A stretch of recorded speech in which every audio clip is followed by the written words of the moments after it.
si en Suiza, digamos, permitieran acceder fácilmente a, digamos, al secreto bancario, todo sería más fácil, aunque va a cambiar eso próximamente, ¿no?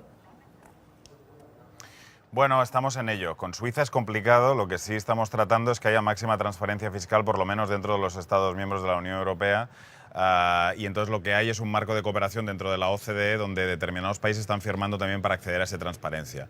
Suiza es uno de los casos que más cuesta, pero en ello estamos. Evidentemente, si hubiéramos tenido un régimen fiscal de máxima transparencia, pues todas las tropelías que hemos vivido en España en los últimos años hubieran sido mucho más complicadas, desde luego, porque las administraciones tributarias hubieran tenido acceso a las cuentas corrientes de toda esta gente fuera de España y eso hubiera permitido perseguir el fraude mejor, desde luego.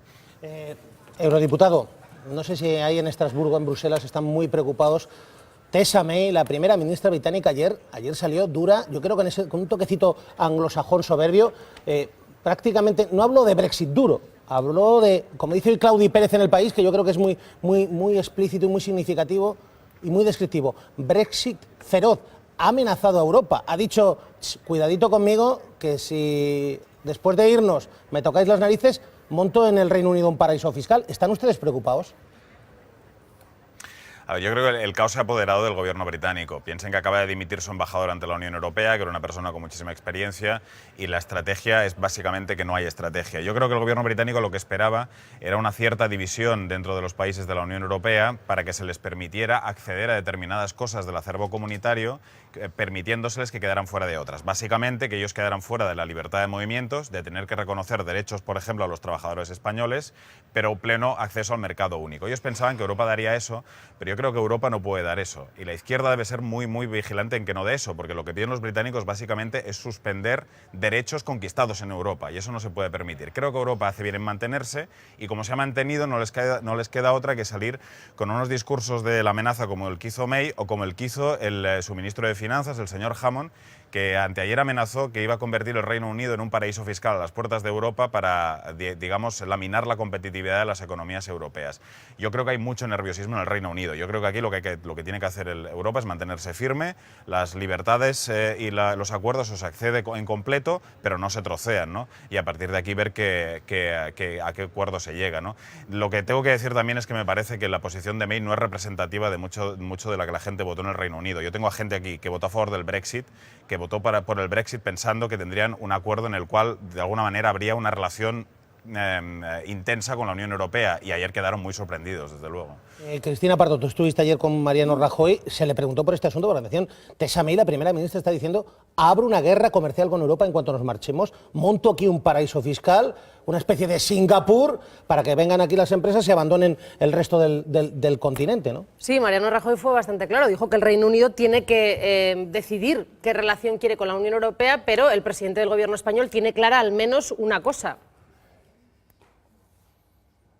Lo único que ha dicho la Unión Europea, y que desde luego yo suscribo, y creo que es una voluntad que cuenta con la aquiescencia general en nuestro país, es que las 4 libertades, circulación, personas, mercancías y servicios, van juntas, y que no vale decir me quedo solamente con la libre circulación de servicios o de capitales, pero no me quedo con la libre circulación de personas. Eso no lo vamos a aceptar.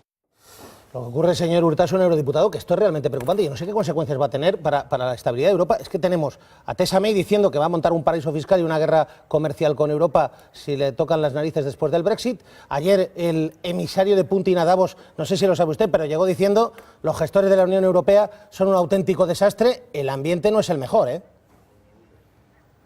No, el ambiente no es el mejor y desde luego, en fin, nosotros somos de los que estamos aquí día a día trabajando para cambiar esta Europa que no nos satisface, pero es verdad que debemos ser conscientes que en el debate británico no se está planteando, digamos, por parte del Reino Unido poder cambiar la aplicación de determinadas normas europeas en un sentido social o progresista. Es que lo que plantean los Tories, y lo llevan planteando desde hace mucho tiempo, es que todos aquellos marcos internacionales de protección de los derechos humanos, del medio ambiente, etcétera, sean suspendidos en el Reino Unido. A los Tories la cuestión de los derechos de los inmigrantes en el Reino Unido lo llevan como bandera desde hace mucho tiempo.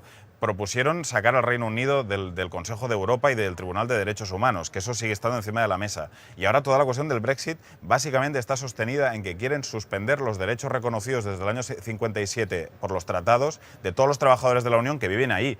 Y eso yo creo que hay que hacer frente común para impedirlo, no lo vamos a tolerar. Entonces, si quieren castigar a los trabajadores españoles que hay ahí, evidentemente el gobierno español debe intervenir, pero lo que no permitiremos es que suspendan esos derechos y encima puedan seguir dentro del mercado único. Eso no se puede permitir, y la izquierda debe tener una posición muy clara sobre esto.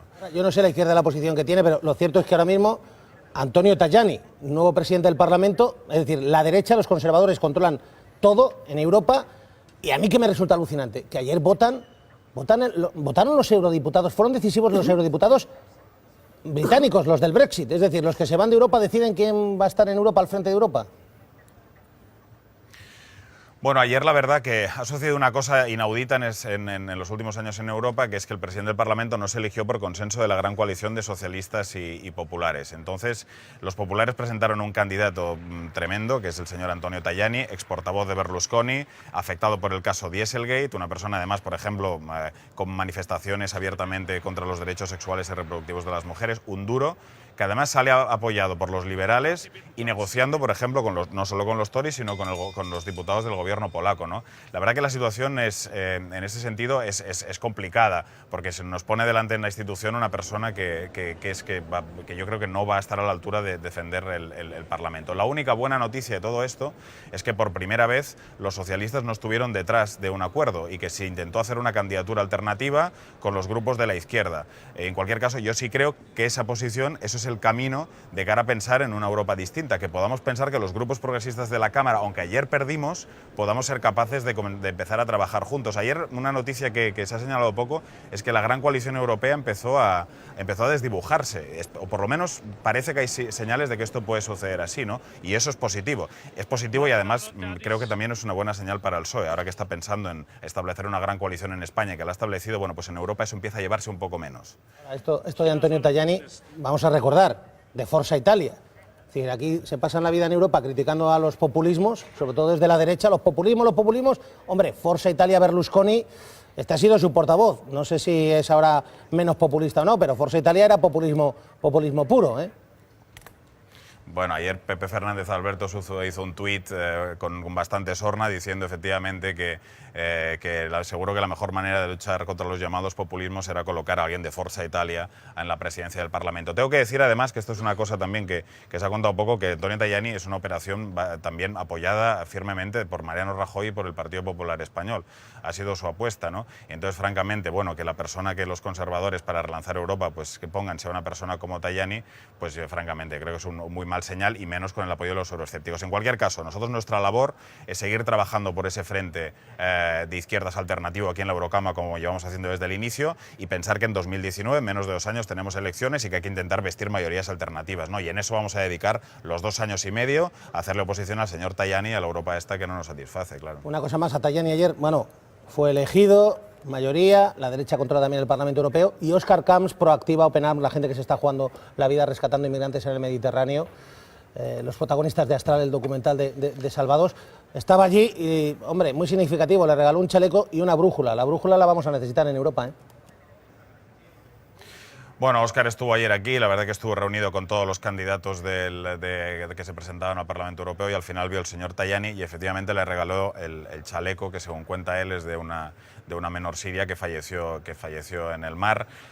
Yo creo, evidentemente, aparte de agradecer a Proactiva, Open Arms y a Óscar, pues, que ayer estuvieran aquí, que debemos seguir insistiendo mucho sobre esta cuestión. Esta tarde tenemos un debate forzado por los grupos progresistas sobre la situación de los refugiados en Grecia. No entendemos cómo no se ha activado aún el mecanismo de emergencia de protección civil que tiene la Unión Europea y que lo podría haber puesto encima de la mesa, y vamos a seguir insistiendo que estos inmigrantes, estos refugiados que la gente ve en las televisiones muertos de frío, son los refugiados que, según los compromisos de los Estados miembros, deberían estar en estos momentos en casas de acogida, muchos de ellos en España, porque España solo ha cumplido el 6% de esos compromisos. Y esa es una de las cosas que vamos a seguir insistiendo, ¿no? Porque al final, en esta crisis de los refugiados es donde el proyecto europeo está muriendo, ¿eh? Sin reacción, sin protección civil y permitiendo esta situación que es totalmente intolerable. Eurodiputado Arnés Urtasun, Iniciativa per Catalunya es Verds, gracias por estar en directo. Una cosa más, sí, aunque sea desde fuera, deme solamente un titular. Iglesias o Rejón, ¿quién le gusta más? Digo, en cuanto a las ideas. Ya sé que eso es una pregunta recurrente estos días. Yo lo he dicho recientemente en una entrevista. Creo que los dos son dos personas que son imprescindibles para conseguir la alternativa en este país y yo lo que deseo es que en Vistalegre se pueda llegar con una lista pactada. Sería lo mejor para todos y así lo deseo.